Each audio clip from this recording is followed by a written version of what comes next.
कैसे समझदार सास ने बहू और बेटी के फ़र्क को किया ख़त्म। माँ, मैं थक गई हूँ घर संभालते संभालते। यहाँ मेरी थकान किसी को नज़र नहीं आती। कुछ दिन आराम करना चाहती हूँ। सोच रही हूँ कुछ दिनों के लिए अपने मायके आ जाऊँ। आते हुए अपने बच्चों को भी ले आऊँगी। वे वहीं से स्कूल चले जाएंगे। आखिर एक ही शहर में ससुराल और मायका होने का कुछ तो फ़ायदा मिले। नम्रता ने फ़ोन पर अपनी माँ से कहा। पार्वती जी ने दूसरी तरफ से कहा, हाँ बेटा, जब तेरी इच्छा हो आ जाना। आखिर ये तेरा भी तो घर है। ठीक है माँ, तो मैं कल ही आ जाऊँगी। नम्रता खुश हो बोली। हाँ बेटा, कल आ जाओ। मैं तुम्हारा इंतज़ार करूँगी। अभी मैं फ़ोन रखती हूँ, मुझे मंदिर भी जाना है। कमला जी ने फ़ोन रख दिया और सीधे किचन में गई। किचन में खाना बना रही बहू से बोली, अरे अनुपमा, सुनो, कल तुम्हारी ननद आ रही है। आज बाज़ार जाकर फल, सब्जी और मिठाइयाँ ले आना। बेचारी मेरी बेटी ससुराल में नौकरों की तरह काम करती है और उस पर कोई ध्यान नहीं देता। यहाँ आएगी, कुछ दिन रहेगी तो उसका मन और तबीयत अच्छी हो जाएगी। सास के मुँह से ऐसी बातें सुनकर अनुपमा का चेहरा उतर गया। वह मन ही मन सोचने लगी, काश आपको मेरी थकावट भी नज़र आती।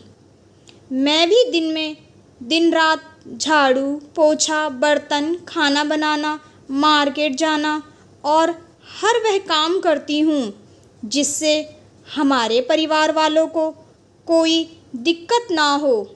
काश आप मुझ पर भी ध्यान दे पाती।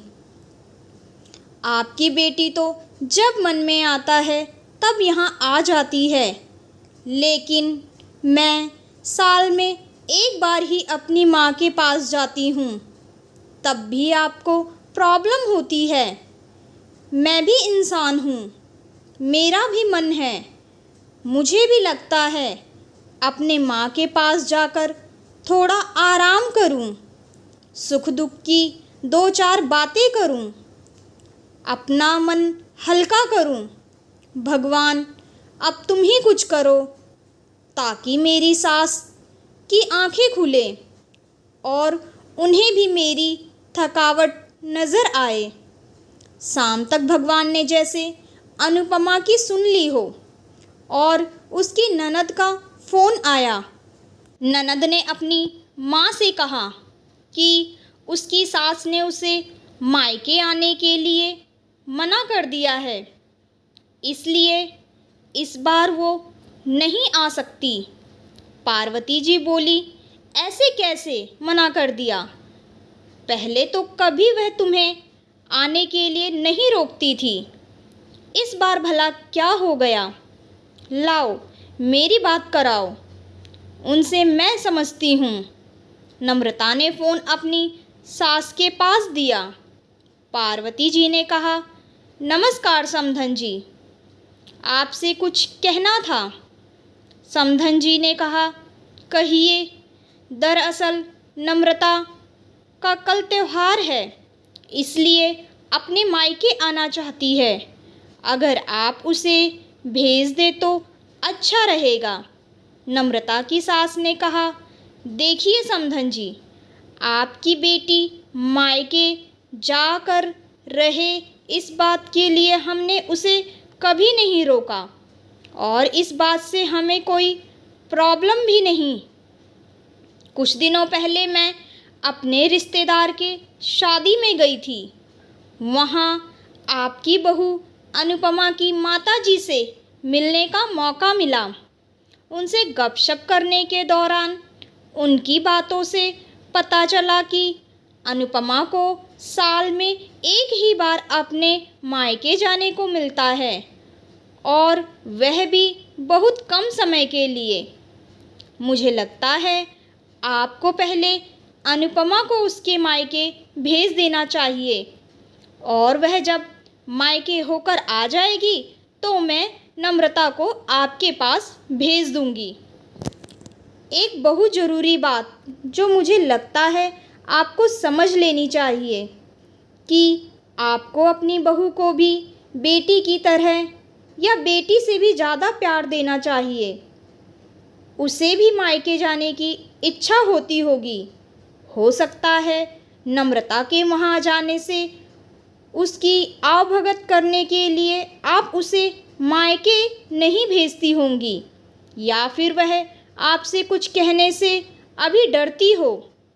अगर आप उसको घर में कैद रखेंगी तो एक दिन ऐसा आएगा जब वह आपके खिलाफ बोलने लगेगी, फिर वह आपकी सुनेगी भी नहीं, और जब चाहे तब अपने मायके जाएगी। ऐसी परिस्थिति आए इससे अच्छा है कि आप ही कुछ बदलाव अमल में ले आएं, जिससे आपका रिश्ता और रिश्ते की मिठास खराब ना हो। पार्वती को अपने समधन के हर एक बात में सच्चाई नज़र आई। उन्हें महसूस हुआ कि उन्होंने अपनी बेटी के प्यार में अंधे होकर कभी भी अपनी बहू के मन का विचार नहीं किया। उन्होंने हमेशा ही अपनी बेटी को अपने बहू से ऊपर रखा। दूसरी तरफ नम्रता भी अपनी भाभी के बारे में हो रही इस बातचीत को सुन रही थी। उसने भी रियलाइज़ किया कि वह कभी भी अपनी भाभी के साथ ठीक से बात नहीं करती, और जब वह अपने मायके जाती है तो भाभी थोड़ी उदास रहती हैं। पार्वती जी ने अपनी बहू को बुलाया और उसे कहा कि अनुपमा, कुछ दिनों के लिए नम्रता नहीं आने वाली है, इसलिए पहले तुम अपने मायके होकर आओ। यह सुनते ही अनुपमा का चेहरा खिल गया, क्योंकि यह पहली बार था जब उसकी सास ने सामने से उसे अपने मायके जाने के लिए कहा था। अगले दिन अनुपमा अपने मायके गई, और इस बार 1-2 दिन के लिए नहीं, पूरे हफ्ते भर कर रह कर आई। अपने माँ बाप से, अपने रिश्तेदारों से मिलकर आई, और जब लौट कर आई तो उसका चेहरा खिला हुआ था, उसकी आंखें चमक रही थीं। अनुपमा के आने के बाद नम्रता भी अपने मायके आई, और इस बार वो खुद सामने से अपनी भाभी से खुशी खुशी मिली और अच्छे से बात भी की। नम्रता ने अपनी माँ से कहा और बताया कि उन्हें भी अच्छे से समझने में मदद की थी। वे कहीं ना कहीं अनुपमा के साथ गलत व्यवहार कर रहे थे। दूसरी तरफ अनुपमा अपने ससुराल वालों के बदले रवैये से बहुत खुश थी। अब वह खुशी खुशी सबका ध्यान रखती और हर समय हर काम प्यार से करती। वह ध्यान रखती कि कोई ऐसी बात या ऐसा काम ना करे जिससे घर में तनाव का माहौल पैदा हो। पार्वती जी ने भी अपनी बहू को खुद ही समय समय पर मायके भेज दिया करती। एक छोटे से बदलाव ने सास बहू और भाभी ननद के बीच की कड़वाहट को दूर कर दिया और रिश्तों को और भी ज़्यादा मीठा और मजबूत कर दिया।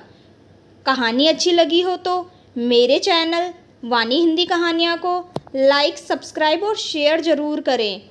बेल आइकन का बटन भी हिट करें, जिससे कि आपको न्यू स्टोरी की वीडियो की नोटिफिकेशन आपको आसानी से मिल सके, और मेरे चैनल को ज़्यादा से ज़्यादा शेयर करें। Thank you.